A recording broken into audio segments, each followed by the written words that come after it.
నెల్లూరు జిల్లా ఇందుకూరుపేట మండలం గంగపట్నం గ్రామంలో వెలసి ఉన్న ప్రముఖ పుణ్యక్షేత్రమైన శ్రీ చాముండేశ్వరి అమ్మవారి దేవస్థానం వద్ద బచ్చన కార్యక్రమం మరియు పలు పురాతనమైన నూతన నిర్మాణాలకు ఏర్పాటుకు తిరుపతి దేవాదాయ శాఖ నుండి స్థపతి విచ్చేసి పరిశీలించారు. ఇందులో ప్రథమంగా అమ్మవారికి 40 సంవత్సరాల కిందట దేవస్థాన ధ్వజస్తంభం మరమ్మతులు మాత్రమే చేశారని, అది సుమారు 500 సంవత్సరాల కిందట ధ్వజస్తంభం నిర్మాణం జరిగి ఉండొచ్చని స్థానికులు తెలిపారు. అటువంటి ధ్వజస్తంభం నిర్మాణం పూర్తిగా పునాదుల నుంచి ఏర్పాటు చేస్తుండటంపై గ్రామస్తులు హర్షం వ్యక్తం చేశారు. ఈరోజు ఇందుకూరు మండలం ఇందుకూరుపేట గంగపట్నం గ్రామం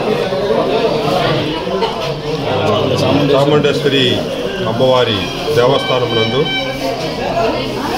కల్లకూరు వాస్తవ్యులు ఋషికేష్ గారి యొక్క కోరిక మేరకు ఇక్కడ కళ్యాణోత్సవ మండపాన్ని రాతితో నిర్మించిన కొరకు తిరుపతి నుంచి, నా పేరు ఆర్కాడు ముత్తు, తిరుపతి నుంచి రావడం జరిగింది.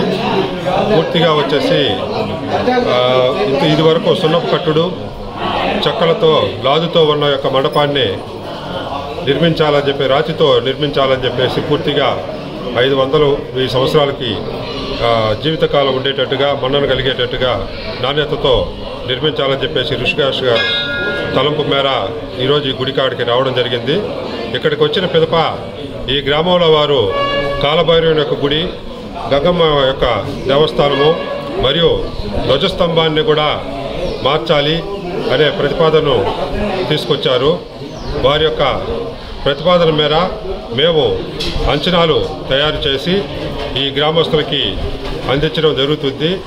తద్వారా వారు అంచనాలను ఆమోదించిన పిదప మేము నిర్మాణం చేసే విధంగా ఈరోజు నిర్ణయం తీసుకోవడం జరిగింది. వీరు జూన్ జాతర ఉన్నది అని చెప్పి తెలియజేసిన సందర్భంగా మేము ఈ ప్రతిపాదనని కానీ వెంటనే కానీ ఆమోదిస్తే మే చివరికంతా కూడా త్వరితగతిన మే నెలకంతా కూడా మేము ఈ 3 దేవస్థానాలని వారికి అందజేయడం జరుగుతుంది. పట్ల వాస్తవ్యం ఇది అమ్మవారికి 40 సంవత్సరాల క్రితము బచ్చన పోచారు. ఆ రోజు శంకరాచార్యులు గారు వచ్చి ఆయన ఆధ్వర్యంలో జరిగింది. ఇప్పుడు మళ్ళా గ్రామస్తులందరూ కలుపుకొని దాన్ని బచ్చన కార్యక్రమం పునరుద్ధరణ చేసేదానికి ఒక 2-3 రోజుల క్రితం అందరూ కూడా సమావేశమై ఈ నిర్ణయం తీసుకోవడం జరిగింది. ఈ కార్యక్రమంతో పాటే ఇక్కడ ధ్వజస్తంభం కొంచెం ఒరిగిన కారణంగా దాన్ని పునరుద్ధరణ చేసేదానికోసం, అది తర్వాత కాలభైరవుడు గుడి కూడా అతి పురాతనమైనది. ఇది 400-500 సంవత్సరాల క్రితం నిర్మించింది. అది కూడా శిథిలావస్థలో ఉండడం వల్ల అవి కూడా కొత్తవి చేయాలనే సంకల్పంతో ఈ ఊర్లో ఇక్కడ ఉన్న వాళ్ళు, తర్వాత కొంతమంది భక్తులు కలిసి వాళ్ళ యొక్క సహాయ సహకారాలతో ఇవన్నీ పునర్నిర్మాణం చేయడానికి నిర్ణయించుకున్నాము.